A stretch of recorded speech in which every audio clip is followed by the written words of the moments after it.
Hi, everybody from Berea. Another day for the Browns in training camp after a day off. You can expect a long practice, and that's exactly what Freddie Kitchens put the Browns through on this Wednesday as they were out in the field for over 2.5 hours. And the highlights of the day. After a day off, the Browns offense looked pretty good on this day, and Baker Mayfield looked very fresh and very open-minded to throwing the ball all over the field, but he worked all of his receivers all day long. Antonio Callaway figures in some big plays on the day, and he's been kind of off the radar. And then there are the old regulars, the slant to Jarvis Landry and the many passes to Rashard Higgins. That Mayfield-Higgins combination that started last year when they were both running second team is really flourishing now as they are both in the starting lineup, and Higgins is really becoming an excellent wide receiver. A quiet day for Odell Beckham Jr. Once again, an off day for Olivier Vernon. He's been dealing, the defensive end is, with a calf and a quad tightness, and so he's been off. Nothing serious. He's a veteran. He knows how to get it done.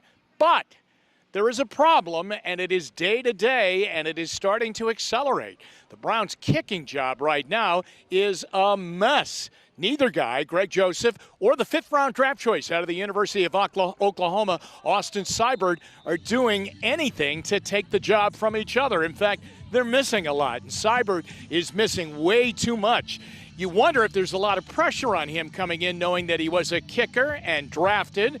A lot of kickers aren't drafted, and he was drafted in the 5th round, and he was trying to unseat an incumbent like Joseph. But so far, he was money at Oklahoma. He's been anything but that here in camp for the Browns, and it's starting to become a more noticeable problem. And it's not really as if Joseph is banging the ball through either from far distances. So the kicking situation we thought was going to be settled in training camp. It will go on now as the games begin a week from tomorrow when they open up against the Redskins. Watch out for that. You got to have a kicker. You can lose games. They did last year early in the season, and you wonder if one of these guys is going to straighten it out, or do they have to look elsewhere to find their kicker? That is a big problem. Other than that, things keep going along here at training camp. The Browns are back on the field coming up on Thursday, 10 a.m. From Berea, I'm Jim Donovan for WKYC.com.